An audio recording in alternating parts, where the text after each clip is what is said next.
여호와는 내게 복을 주시고 너를 지키시기 원하며 여호와는 그 얼굴로 내게 비추사 은혜 베푸시기를 원하며 여호와는 그 얼굴을 내게로 향하여드사 평강 주시기를 원하노라. 아멘. 사랑과 은혜가 풍성하신 하나님, 오늘도 거룩한 성일 복된 주일을 허락해 주시고 하나님의 거룩한 은혜 앞에 나와 예배하게 하신 것을 감사합니다. 온 마음 다하여 온 뜻 다하여 하나님의 은혜만을 예배하는 복된 시간 되게 하시고 오늘도 주님 앞에 나아가 하늘의 신령한 복을 맛보며 하늘의 영광을 누리는 귀한 은혜의 예배가 되게 하여 주옵소서. 존귀하신 예수 그리스도 이름으로 기도드리오며 사도신경으로 저희들의 신앙을 고백하오니 전능하사 천지를 만드신 하나님 아버지를 내가 믿사오며 그의 아들 우리 주 예수 그리스도를 믿사오니 이는 성령으로 잉태하사 동정녀 마리아에게 나시고 본디오 빌라도에게 고난을 받으사 십자가에 못 박혀 죽으시고 장사한 지 사흘 만에 죽은 자 가운데서 다시 살아나시며 하늘에 오르사 전능하신 하나님 우편에 앉아 계시다가 그리로서 산자와 죽은 자를 심판하러 오시리라. 성령을 믿사오며 거룩한 공예와 성도가 서로 통하는 것과 죄를 사하여 주시는 것과 몸이 다시 사는 것과 영원히 사는 것을 믿사옵나이다. 아멘. 약할 때 강함 되시는 주님 앞에 오늘도 주님의 주시는 은혜를 누리며 하나님의 거룩한 음성을 찬양하며 우리 함께 찬양으로 나아가기를 원합니다.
번째 주일을 보내는 저희들에게 주의 거룩한 성령이여 오늘도 우리를 충만하게 하셔서 주님만 섬기며 주님만 바라보며 주님만 모시고 살아가는 저희 모두가 되기를 원합니다.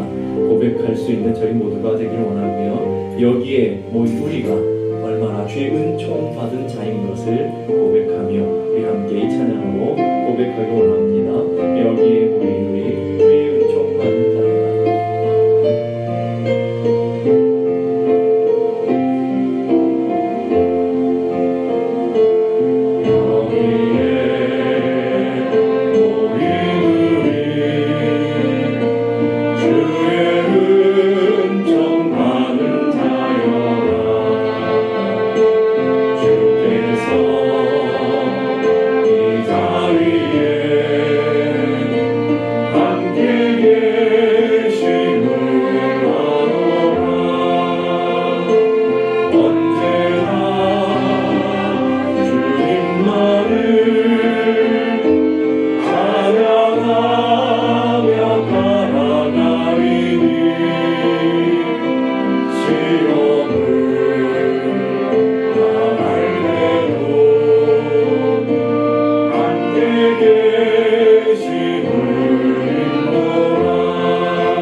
믿음으로 바라보며 예배하기 원합니다. 오늘도 주의 거룩한 성령이 우리의 마음을 주장해 주시고 우리의 생각을 주장해 주시고 온전한 마음 온전한 믿음으로 하나님만을 예배하는 저희 모두가 되게 하여 주시옵소서. 하나님 오늘도 이 예배를 통해 하나님 영광 받으시고 오늘도 우리의 마음 가운데 하나님의 은혜와 평강으로 가득 채워지게 하여 주옵소서. 우리 함께 나같이 기도하겠습니다. 거룩하신 아버지 하나님 은혜를 감사합니다. 연약하고 부족한 저희들을 주께서 사랑해 주시고 오늘도 하나님의 그 큰 사랑과 넘치는 은혜를 인하여 주님 앞에 나와 예배하게 하신 것을 감사합니다. 하나님 우리 한 사람 한 사람 성령의 사람 믿음의 사람 되게 하시며 특별히 그 성령의 충만함을 가지고 예배하는 참된 예배자들이 되게 하여 주옵소서. 대강절 세 번째 주일을 보내는 저희 모두에게 하나님의 은혜로 가득 채워지게 하시고 오늘 이 시간 온 마음 다하여 온 뜻 다하여 하나님을 예배할 때 하나님의 크신 은혜로 가득 채워지게 하여 주옵소서.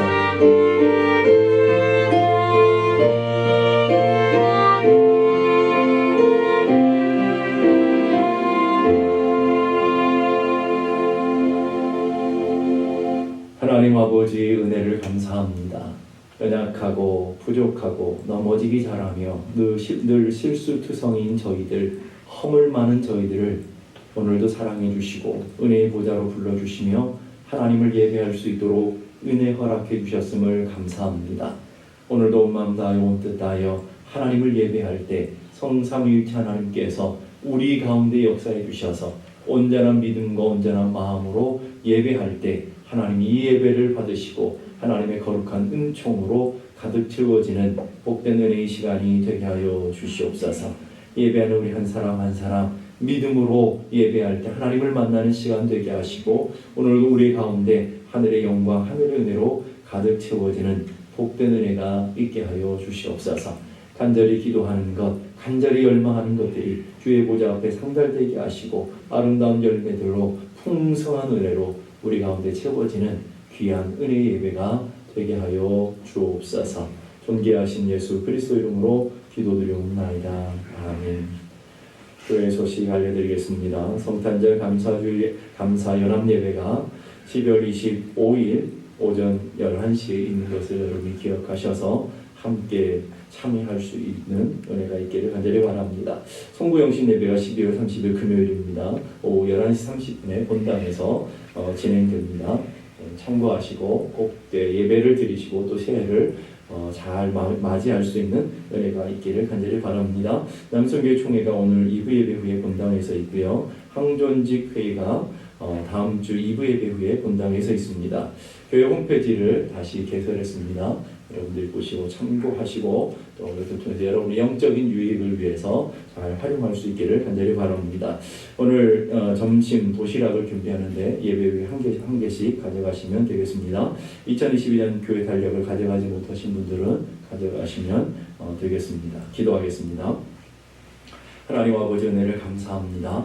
오늘도 주님의 그 큰 사랑, 그 큰 은혜 인하여 주님 앞에 나와 예배합니다. 오늘도 온 마음 다하여 온 뜻 다하여 예배하는 이 예배 가운데 성삼위 하나님께서 함께 해주시고 오늘도 이 예배를 받으시며 넘친 은혜와 복으로 채워지는 귀한 복된 시간이 되게 하여 주시옵소서. 사모하는 심령들마다 만족한 은혜로 주시고 주님을 찾고 주님을 구하는 심령들마다 주님이 만나주시고 응답하여 주시옵소서. 오늘도 우리의 상한 마음들이 치료받게 하시고 병든 몸이 온전해지게 하시고 무엇보다 우리의 마음이 저 영원한 하나님의 나라 영원한 저 천성을 향한 열망과 목마름과 갈망들이 회복될 수 있도록 은혜 베풀어 주옵소서. 대강절 세 번째 주일을 보내는 우리들에게 하늘에는 영광이 되어지고 우리 모두에게는 참 평강과 은혜와 복을 누리는 복된 절기가 되게 하여 주옵소서. 오늘도 귀한 예물 구별하여 주의 손에 올려드립니다. 하나님의 예물을 받으시고 하나님 나라의 합당한 곳에 아름답게 쓰여질 수 있도록 은혜 베풀어 주옵소서. 오늘도 주님의 말씀 앞에서 오니 하나님의 말씀이 오늘도 우리 가운데 역사하셔서 우리의 신비 가운데 세우게 하시고 그 말씀을 의지하여 한 주간도 넉넉히 승리할 수 있는 저희 모두가 되게 하여 주옵소서. 존귀하신 예수 그리스도 이름으로 기도드리옵나이다. 아멘.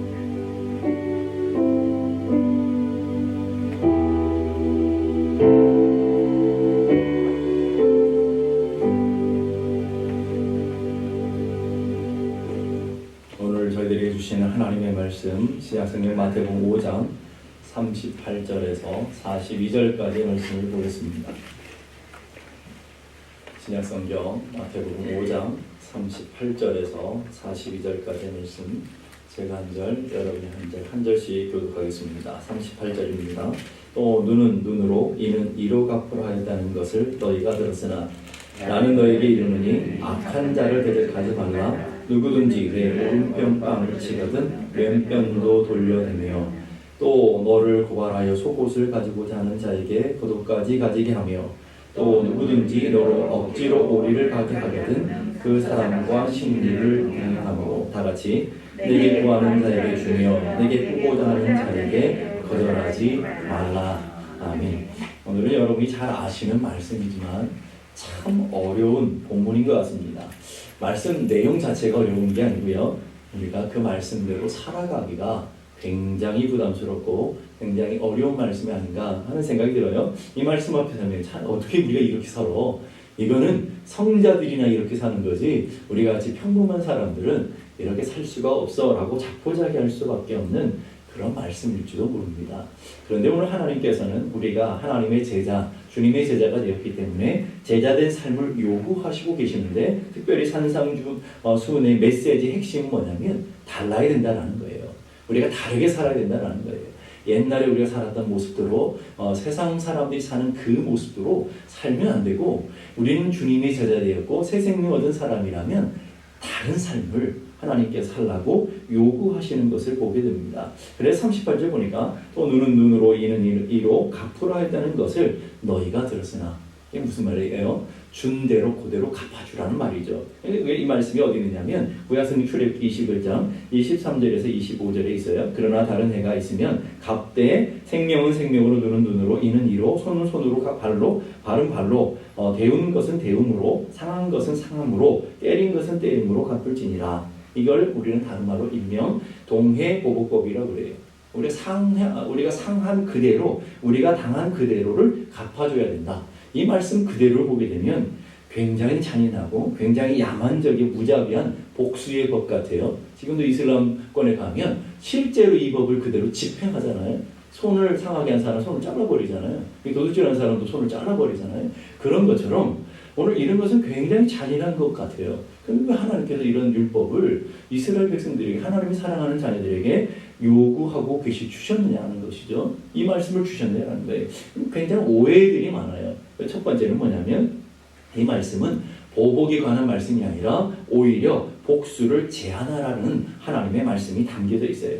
죄인인 인간의 마음 안에는요, 악함과 잔인성이 다 있어요. 우리도 드러나진 않지만 우리 안에 숨겨져 있는 악함이 있잖아요. 잔인성이 있잖아요. 내가 손해를 보고 절대 못 살죠. 누가 나에게 손해를 끼친 사람들에게 여러분이 너그러운 마음 가지고 넉넉한 용서와 품는 마음으로 받아들이기보다는 복수하고자 하는 심리를 다 갖고 있잖아요. 내게 해를 입힌 사람에게 똑같이 해를 입히면 그 정도는 낫죠. 이거보다 뭐예요? 내가 당한 거에 배나 아니면 10배나 그렇게 갚으려고 하는 인간의 악함을 갖고 있다고요. 만약 여러분이 힘을 가졌다면, 여러분이 권세를 가졌다면, 여러분이 어떤 파워를 갖고 있었다면 그 내가 당한 손해에 그게 그것만 갚으겠어요, 여러분? 당시에 수많은 권력자들이, 수많은 힘 있는 사람들이 엄청난 내 조그만 손해 앞에서도 사람을 죽인다든지 얼마든지 그릴 수 있는 그런 상황들 아닙니까? 그런 사람들에게 우리의 죄성을 하나님이 알아보시고 더 큰 보복을 하지 못하도록 하나님의 기준을 정해 놓으신 거라는 거고요. 두 번째로 이건 보복하라는 것이 아니고요, 범죄를 예방하라는 것이죠. 예방하는 차원이에요. 악에 대한 보상을 분명히 함으로 죄의 무서움을 보여주시기 위한 거라는 것이죠. 예방의 목적, 이스라엘 백성들이 악을 통제하기 위한 목적이에요. 내가 나무에게 해를 끼쳤을 경우 나도 이렇게 똑같이 받을 수 있겠구나라는 기준이 있으면 어떻게 되겠어요? 하나님의 말씀에 그런 기준이 있으면 어떻게 되겠어요? 내가 그 하나님의 말씀을 어겨서는 안 되고 다른 사람에게 해를 줘서는 안 되겠구나. 그러니까 이 말씀을 주신 목적은 보복이 목적이 아니라 책임을 가져가는 거예요. 내 행동과 내 삶에 책임을 부여하는 것이다. 잘 들어보세요. 맞았으니 나도 때려면 된다. 이렇게 해석하면 안 되고요. 때렸으면 나는 맞아야 된다. 이렇게 해석해야 되는 말씀이라는 거예요. 그러니까 사람들이 이걸 거꾸로 해석하니까 문제인데, 그러니까 내가 받은 만큼 돌려주겠다 그러는 그렇게 생각하니까 문제지. 내가 준 만큼 내가 돌려받는다고 하면 내 죄를 억제할 수밖에 없다라는 거예요. 하나님 가난한 자의 생명이나 부자의 생명이나 동등하다 그래요. 나의 생명이 소중한 만큼 타인의 생명, 타인의 재산 역시도 귀하게 여기라는 거예요. 우리는 인생을 살아가면서 나는 보배롭고 존귀하다고 생각해요. 그래서 우리는 나는 보배롭고 존귀하다는 걸 인정한다고요. 그러면 내가 보배롭고 존귀하면 다른 사람도 보배롭고 존귀하다는 걸 인정해야 되죠. 내 손이 잘라지는 거 아프면 다른 사람의 손이 잘려지는 아픔도 함께 공감해야 되고요. 내가 손해를 봤을 때 내 손해를 보는 것 때문에 분노하면 내가 똑같이 다른 사람에게 손해를 입혔으면 그것이 그 사람들이 아파할 거라는 것, 그 분노할 수밖에 없는 것이라는 것을 좀 알아라는 거예요. 그래서 내 행동에 절제를 다하고 내 행동의 기준을 가져서 다른 사람에게 해를 끼치는 일이 없도록 주의하라고 하시는 하나님의 말씀이고요. 그리고 세 번째 오해는 뭐냐면 이건 개인에게 주신 법이 아니에요. 그냥 내가 손해를 받았으면 내가 어떤 아픔이 있으면 내가 똑같이 보복하고 돌려주라는 것이 아니고요. 눈은 눈으로 이는 이로라는 법은 개인적인 보복 행위를 승인하는 법이 아니라 오히려 개인의 직접적인 보복, 사적 보복을 금지하는 거라고요. 오늘 우리가 아까 읽은 출애굽기 21장 23절 25절 앞에 보면 이게 누구에게 주시는 말씀이냐면 개인에게 주시는 말씀이 아니라 재판관들에게 주시는 말씀이라고요. 재판관들이 법을 판결해 나갈 때에 이런 기준을 가지고 판결하는 거죠. 그러면서 개인이 내가 눈이 상했다고 가서 내가 직접 개인의 눈을 상해버리면 안 된다는 말이에요. 다 상한 사람이나 상함을 받은 사람이나 상한 사람이나 둘 다 재판관 앞에 가서 정당한 법 앞에서 하나님의 법 앞에서 재판을 받게 되고 재판관의 규정을 따라서 이렇게 법이 진행되어져야 된다. 그러니까 강한 사람이나 연약한 사람이나 똑같은 법의 기준이 정해져야 된다라는 그 기준으로 주신 법인데 유대인들은 개인의 보복의 기준으로 어떤 자신의 행위의 기준으로 이에는 이, 눈에는 눈 이렇게 사용하고 있더라는 거예요. 이건 다 오해예요. 하나님의 말씀을 바로 해석하지 못한 잘못 해석한 데서 온 오해라는 거예요. 그래서 주님은 이 법을 바로 잡으시는 거예요. 이걸 주신 참된 하나님의 의미들을 해석해내고 있는 것이죠. 이 말씀의 진짜 의미는 무엇이냐? 바로 39절에 나와요. 나는 너에게 이르노니 악한 자를 대적하지 말아라. 이거예요, 여러분. 여러분, 내게 해를 끼치고 내게 아픔을 준 사람에게도 내가 보복하거나 악한 마음을 품어서 그렇게 악을 행하지 말아라. 악을 멈추라고 하시는 하나님의 뜻이 담겨져 있다는 것을 보게 됩니다. 왜 그럴까요? 왜 하나님께서 그러면 이렇게 악을 악으로 대하지 말아라고 주님이 명령하고 있는 것일까요? 첫째는요, 악을 악으로 절대로 이길 수가 없기 때문에 그래요. 여러분들이 누군가를 해를 줬어요. 그럼 여러분이 악을 품고 살아가면 여러분의 마음이 편하지가 않다고요. 여러분 그 복수했다고 여러분의 마음이 편해지는 게 아니잖아요. 악을 악으로 만들면 더 큰 악을 만들고요. 결국 복수는 더 큰 복수를 만들어낼 수밖에 없어요. 그걸 잘 보여주는 게 뭐냐면 중국의 무협소설 읽어보셨습니까? 중국의 영화들, 옛날에 오래된 영화들 보면 그 핵심 주제가 다 복수잖아요.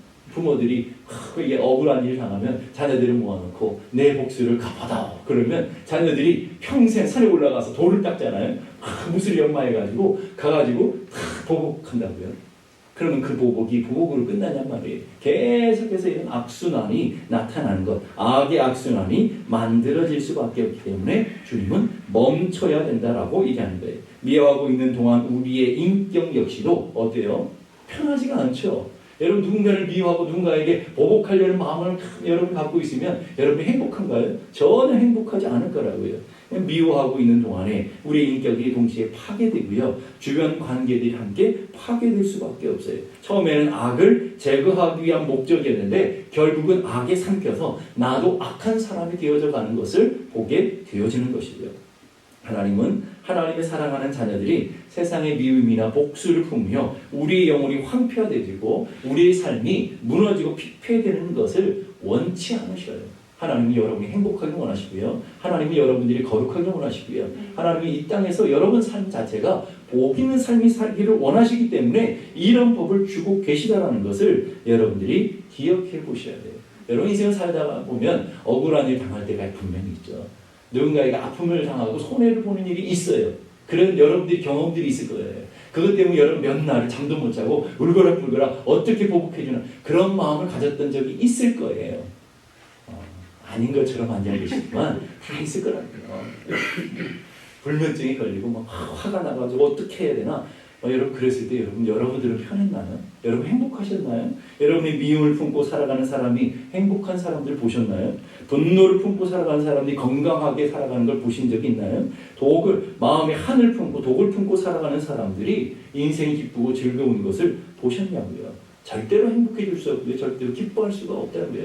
그러기 때문에 하나님은 오늘 우리 원수 때문이 아니라 오늘 하나님의 사랑하는 자녀들을 위해서 악을 품지 말아라. 악을 갚으려고 복수하려고 너의 마음속에 너의 마음의 성전에 독을 품고 살아가지 말라라고 얘기하고 있는 것이죠.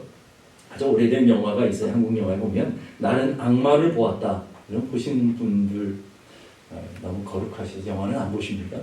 예.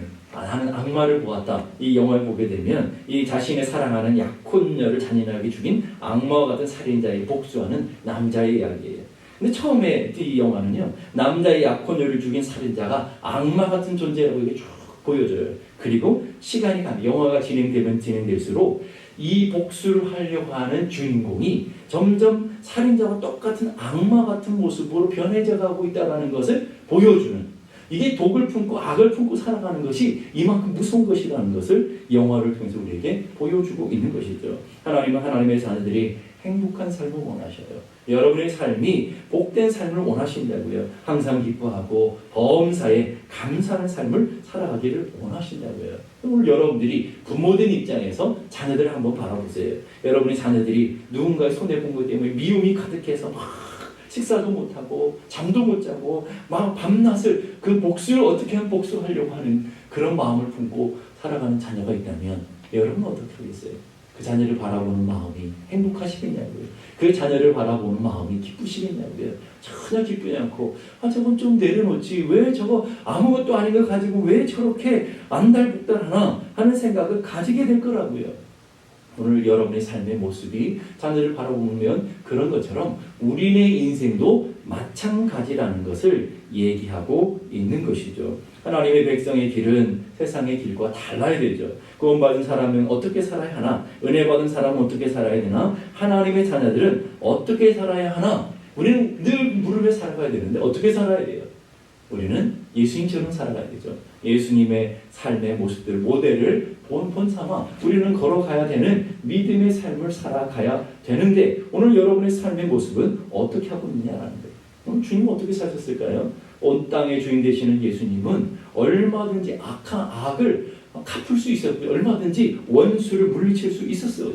그런데 주님은 아주 무력하게 십자가를 지시고요. 악인들의 손에 무력하게 죽임을 당하신다고요. 그리고 그것을 통해서 악을 이기시고 악의 권세를 무너뜨리는 모습을 보게 되는 것이죠. 악을 악으로 이기는 것이 아니라 선으로 악을 이겨내시는 주님의 모습을 보게 돼요. 그것은 다른 것이 아니라 자기 죽음과 자기 십자가에 내려가심으로 악을 이겨내시는 주님의 모습을 보여주시는 거예요. 그러면서 오늘 우리에게도 그런 삶의 자리로 나오라고 초청하는 것이죠. 로마서 12장 17절 보니까 아무에게도 악을 악으로 갚지 말고 모든 사람 앞에서 선한 일을 도모하라. 아무에게도 악을 악으로 갚지 말고 모든 사람 앞에서 선한 일을 도모해라. 어떤 사람, 내게 마음에 든 사람만 용서하는 게 아니고 내게 잘해주는 사람의 잘못만 용서해주는 게 아니라 모든 사람의 악을 하나님 앞에서 덮어주고 하나님의 주시는 은혜로 오늘 대하라는 거예요. 선한 일을 도모하라는 말이에요. 그게 하나님의 백성들의 삶의 모습이라고요. 그럼 인생을 살다 보면 그게 잘 안 되죠. 사람이 다 똑같은 사람이 아니더라고요. 사람의 탈을 쓴 금수보다 못한 인간들이 있더라고요. 여러분 많이 경험해 보셨을 거예요. 겉은 멀쩡한데 정말 악한 사람들, 인간이라고 볼 수 없는 동물보다 더 악한 그런 인간들도 보게 되고요. 교회 다닌다고 다 성도는 아니더라고 제가 보니까. 예? 그렇잖아요, 여러분. 교회 안에서 얼마나 많은 마음 상한 일들이 많아요. 보니까 교회 안에 양의 탈을 쓴 이리들이 있더라고요. 양의 탈을 쓴 도적들도 있고요. 그런 사람들이 있더라고요. 그래서 믿고 마음을 열었다가 마음 상하고 손해를 보는 일들이 얼마나 많습니까? 교회 많은 분들이 교회에서 보증서 줬다가 교회에서 그 사람 믿고 많은 것들을 빌려줬다가 잃어버리는 사람도 얼마나 많은지 몰라요. 그 사람을 못 믿은 게 아니라 정말 믿었던, 정말 신실하다고 생각했던 사람들에게 사기도 당하고 어려움을 당하는 사람들도 보게 되는 것이죠. 그럼 우리는 그런 사람들 보면서 어떻게 하나님 믿는 사람들이 저럴 수 있어 하고 우리는 분을 품고 그 사람에게 당한 것보다 훨씬 더 큰 것으로 갚아버리려고 한다고요. 이에는 이, 눈에는 눈, 야 이렇게 나가야 돼, 이렇게 생각한다는 것이죠. 이건 하나님의 은혜를 가진 백성들이 아니고 세상에 살아가는 사람들의 삶의 모습이라는 것을 여러분들이 기억하시고요. 하나님이 하나님의 자녀들에게 요구하시는 것은 로마서 12장 21절의 말씀이에요. 악에게 지지 말고 선으로 악을 이기라. 세상 사람들이 아무리 악해도 내가 믿었던 사람들이 믿음이 좋은 사람이 내게 악을 행해도 악을 악으로 갚지 말고 우리는 그 사람이 어찌하든 상관없이 내 믿음은 내가 지키라는 거예요. 내 은혜는 내가 지켜가라는 거예요.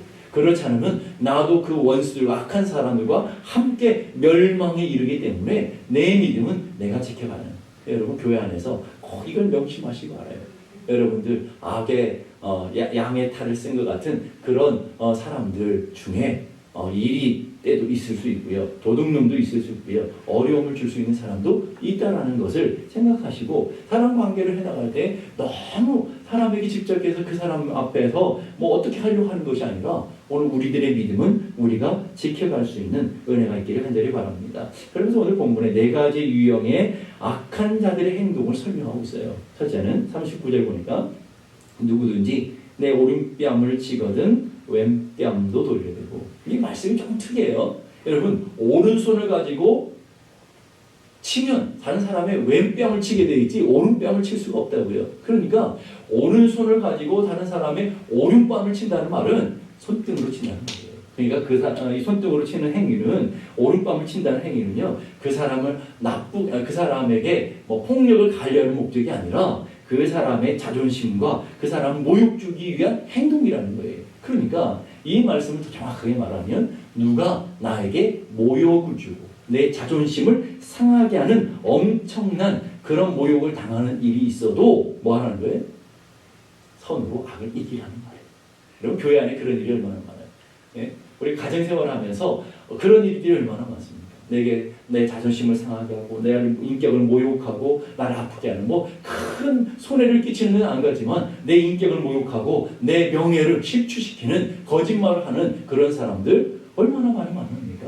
그런 일을 당할 때에도 선으로 악을 이기라는 거예요. 두 번째는 40절에 보니까 또 너를 고발하여 속옷을 가지고자 하는 자에게 겉옷까지 가지게 하며. 자, 고발을 했어요. 고발하는데 뭐에 했을까요? 돈을 빌려줬는데 돈을 갚지 않으니까 빚을 빌려준 채권자가 채무자에게 고발한 거예요. 그런데 유대인의 법에 보게 되면 빚쟁이 가난한 사람들이 돈을 받기 위해 재판을 하는데 받을 것이 아무것도 없으면 그럼 속옷이라도 달라. 이게 마지막 최후 판결이라는 것이죠. 그런데 그렇게 속옷을 달라고 하는 아무것도 가지고 아무것도 없는 사람에게 속옷을 달라고 하는 사람에게 겉옷까지 내어주라. 여러분 겉옷 당시에 재판에는 속옷은 내어주지만 겉옷은 내어주지 못하도록 율법에 정해져 있어요. 왜냐하면 이건 옷이 아니라 밤에 덮고 자는 이불의 역할을 같이 하기 때문에 겉옷은 뺏기지 못하도록 율법에 정해놨다고요. 그런데 겉옷까지 벌어주란 말이에요. 나를 모독하고 내 재산권을 강탈하려고 하고 생존권까지 강탈하려고 할 때에 기꺼이 그것을 감당하며 악을 행하는 사람에게 오늘 그것을 기꺼이 받아주라라고 얘기하고 있는 것이죠. 세 번째는 41절 보니까 또 누구든지 너로 억지로 오리를 가게 하거든 그 사람과 심리를 동행하게 하며.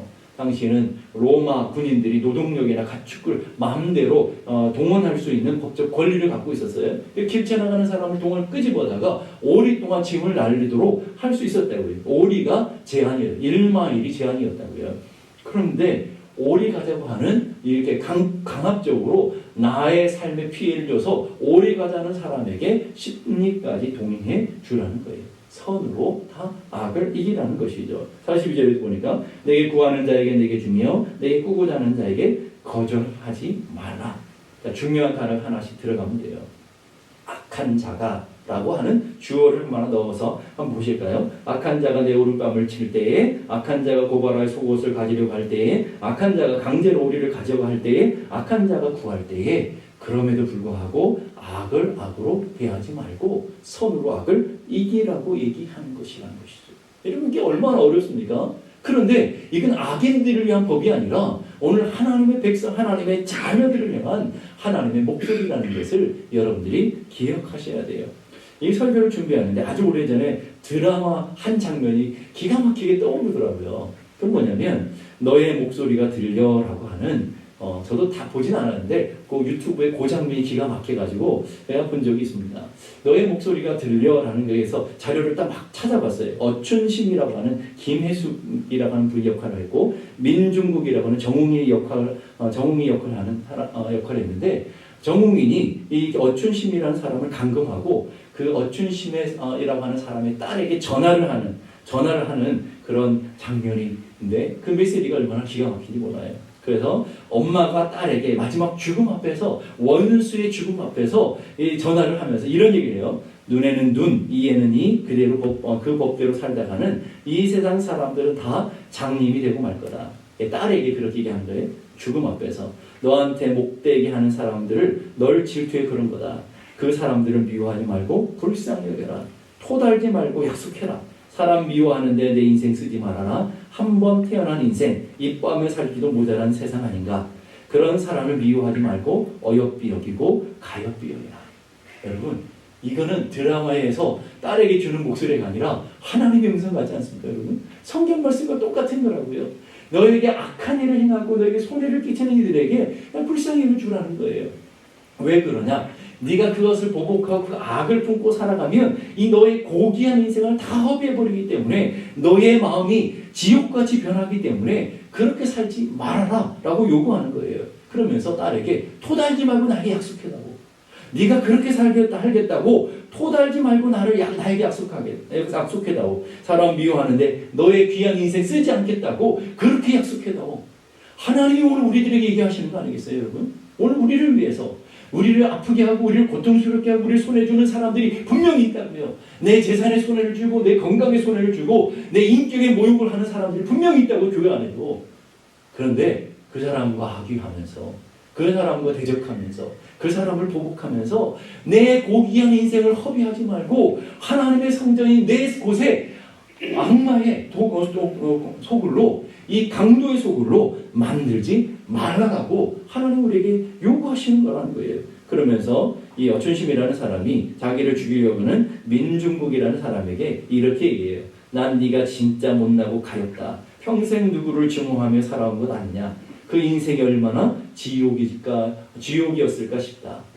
그게 진짜 사실 아닙니까, 여러분? 누군가에 분노하고 누군가의 원수 갚으려고 평생을 원수 갚는데 목적을 살았던 그 심령이 여러분 참 제대로 잡겠어요, 여러분?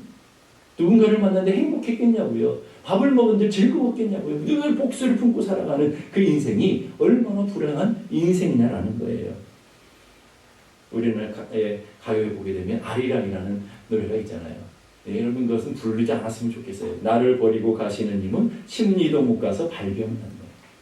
우리 조상들 한을 갖고 이렇게 품었다고. 나를 아프게 하고 나를 고통스럽게 하는 인간들 잘 되는 꼴 되는지 봐라. 이게 저주하며 나를 버리고 가시는 이 심리도 못 가서 발병났네. 그런데 기독교인들은 그 노래는 부르면 안 되고요. 김소월 시인의 진달래꽃을 불러요. 네, 보실까요? 나보기가 역겨워 가실 때는 말없이 고이 보내드리오리다. 영변의 약산 진달래꽃 아름따다 가실 길에 뿌려드리오리다. 가시는 걸음걸음 놓인 그 꽃을 사뿐히 들여받고 가시옵소서. 얼마나 멋있어요. 여러분 우리 인생 이렇게 멋있게 살아야 되는 거 아니겠어요? 하늘 품고 살아가는 것이 아니라 나 밉다고 하는 사람 나도 붙잡지 않어 이거잖아요. 그리고 가시는 길에 영변에 진달래꽃 따다 가시는 길 쫙 뿌려주면서 그 밟으면서 얼마나 고통스럽겠어요, 여러분. 자기를 버리고 가시는 사람이 자기를 고통스럽게, 나는 선을 베풀고 있는데 정말 악을 행하는 사람은 내가 베푸는 선 때문에 얼마나 고통스럽겠냐고요. 그 머리에 숯불을 올려놓은 것 같다. 성경은 얘기하잖아요. 머리에 숯불을 올려놓으면 얼마나 고통스럽겠습니까? 그게 바로 선으로 악을 이기는 것이다 하는 것이고요. 어떻게 우리가 그런 삶을 살아낼 수 있을까요? 다른 게 아니라 우리가 전능하신 하나님을 믿기 때문에 그래요.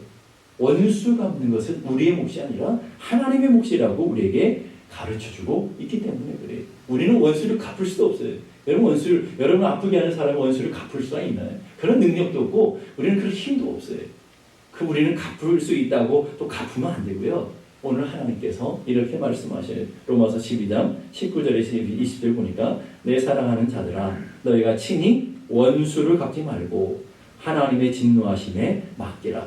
기록되었으되 원수 갚는 것이 내게 있으니 내가 갚으리라고 주께서 말씀하시니라. 자, 여러분 말씀을 기억하세요. 원수는 내가 갚는 게 아니라 누가 갚는 거라고요? 하나님이 갚아주시는 거라고요. 나는 마음을 열고 용서하고 나는 자비를 베풀고 긍휼로 여기면 하나님이 다 갚아주신다. 이게 믿음 아닌가요, 여러분? 우리가 갖고 있는 정말 우리는 믿음으로 살아간다는 건 바로 그거예요. 원수를 내 손으로 갚아야 내가 속이 시원한 게 아니라 내가 때로는 억울하고 때로는 답답한 일을 당하고 때로는 속상하기도 하지만 우리는 믿음을 가진 사람, 하나님의 약속과 하나님의 은혜를 믿는 사람이기 때문에 내 손으로 갚는 게 아니라 친히 원수는 하나님이 갚으신다고 말했기 때문에 주님 뭐라고 해요? 친히 원수를 갚지 말고 하나님의 진노하심에 맡기라. 하나님께 맡기라는 거예요. 그러면 내가 갚아줄 것이다. 내가 갚으리라고 주께서 말씀하셨다. 오늘 우리는 이 땅을 살아가면서 좀 하나님의 자녀답게, 하나님의 거룩한 백성답게 마음을 열고 이렇게 살아가는 믿음의 삶이 되어야 될 줄로 믿습니다. 그래서 오늘 주님은 산상수훈을 통해서 그리스도인은 달라야 된다는 거예요. 성도는 달라야 되는데 세상과 똑같은 방법으로 살지 말라라고 얘기하고 우리는 이 땅을 살아가면서 예수의 정신을 가지고 살아가야 된다라고 얘기하는 거예요. 근데 이게 정말 힘들어요. 이게 살아갈 수 없는 불가능한 일이라 보여져요. 그래서 오스왈드 챔버스라는 목사님은 산상수훈의 글에 이런 글을 썼어요. 산상수훈은 거듭나지 않은 자연인에게는 절망만 안겨준다. 여러분 이 말씀 앞에 보면 절망이 막 느껴지십니까? 그런데 그 다음 보세요. 우리가 절망할 때 비로소 가난한 심령이 되어 예수 그리스도께 나아가 손을 벌리기 때문이다. 우리는 절망해야 돼요. 우리는 낙심해야 돼요. 하나님 우리가 이렇게 못 살아요. 불가능해요. 나는 연약하고 이렇게 살 자신도 없고요. 연약하게 짝이 없는 존재고요. 사랑할 능력도 없고 용서할 능력도 없고 이렇게 살 수 없어요. 그건 맞아요, 여러분. 우리가 어떻게 그렇게 살아내요? 불가능하다고요. 거기서 절망하는 것으로 끝나지 않고 이제는 십자가 앞으로 나아가라는 거예요. 하나님, 나는 불가능하지만 그렇게 살 수 있도록 도와주십시오. 내게 하나님 용서할 수 있는 마음을 주시고 하나님의 성령이 나를 붙들어 주셔서 성령께서 내게 은혜를 주셔서 할 수 있도록 힘을 주십시오. 얘는 힘으로 능으로 되지 않지만 하나님의 신으로 되는 것이기에 세상과 똑같은 삶으로 살아가는 게 아니라 이제 하나님의 자녀다운 삶을 살 수 있도록 내게 힘을 더해 주십시오. 내게 능력을 더해 주십시오. 하나님 내게 은혜를 더해 주십시오. 그 은혜를 경험하고 하나님의 성령이 붙들리면 가능한 일이라는 거예요. 내 힘으로, 내 방법으로, 인간적인 힘으로는 불가능하지만 그래서 산상수훈은 우리 인간적인 힘이 절망되는 끝자락이지만 인간적인 방법과 인간적인 능력으로 아무리 동원해도 그렇게 살 수 없다라고 결론으로 나가지만 그러나 그 자리에서 십자가 앞으로 나아가 하나님의 은혜를 돌아보며 성령님의 은혜를 덧입을 때 살아갈 수 있는 믿음의 자녀들의 길이라는 것을 여러분이 기억하시면서 오늘도 여러분의 마음을 한번 돌이켜보세요. 여러분이 손해를 끼친 사람들, 여러분에게 아픔을 주는 사람들, 여러분의 삶에 손해를 끼친 사람들이 분명히 있을 거예요. 누가 나를 아프게 해도 보상은 누구에게요? 하나님께. 누가 나에게 손해를 입혀도 보상은 하나님께 받을 수 있는 그런 믿음을 가지고 담대하게 나아가는 하나님의 자녀들이 되기를 주님의 이름으로 축복합니다. 기도하겠습니다. 이 시간 기도하시고 하나님, 우리가 세상 사람들처럼 살지 말게 하시고 거듭난 하나님의 자녀처럼 하나님의 백성처럼 살아갈 수 있는 은혜를 허락해 주시옵소서. 나의 힘으로 나의 능력으로 부족하지만 하나님 성령께서 우리에게 오셔서 은혜를 알게 하시고 주님이 나를 사랑해 주시고 주님이 나를 품어주신 그 은혜에 붙들며 나도 주님과 같은 길을 걸어가는 하나님의 자녀들 되게 하여 주시옵소서. 우리 함께 다 같이 기도하겠습니다. 거룩하신 아버지 하나님, 은혜를 감사합니다. 우리는 연약하고 우리는 부족하지만 오늘도 내 삶의 자리에 하나님의 허락하신 은혜가 있어서 주님의 말씀 앞에 우리를 돌아봅니다. 하나님, 우리는 하나님 주신 말씀대로 살아갈 능력도 없고 힘도 없고 연약하고 무력한 존재이지만 그 연약함의 끝에서, 절망의 그 끝에서 십자가 앞에 서하시고 나를 도우시는 하나님, 내 능력 되신 하나님, 오늘 날 붙잡아주시는 성령님의 능력을 의지하여 은혜의 보좌 앞으로 담대히 나아가는 저희 모두가 되게 하시고, 나는 할 수 없으나 내게 능력 주시는 그 안에서 내가 할 수 있음을 고백하며 나는 불가능하나 하나님은 가능하신 것을 바라보며 오늘도 그 하나님의 의지하여 그 하나님의 손에 붙들려 살아가는 하나님의 자녀들 되게 하시고, 정말 세상과 다른 하나님의 자녀들의 삶의 모습으로, 하나님의 거룩한 백성의 모습으로 살아낼 수 있도록 인도하여 주시옵소서.